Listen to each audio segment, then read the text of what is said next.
Xəbərmi YouTube kanalının daimi izləyiciləri, hər birinizi salamlayıram.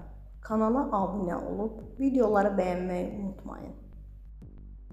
Xalq artisti Mənsum İbrahimovun 65 illik yubileyinə həsr olunan Günaydın Azərbaycan verilişində mərhum xanəndə, xalq artisti Arif Babayevin hədiyyəsi sənətkara təqdim olunub.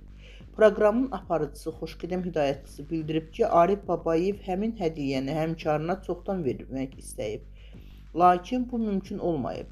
Bu, Heydər Əliyev fondu tərəfindən Arif Babayev üçün hazırlanmış xüsusi xatirə kitabıdır. İçərisində 3 disk var. Bunlar bizim üçün çox önəmlidir. Bütün külliyyat buradadır. Sayı məhdud olan bir kitabdır və çox dəyərlidir.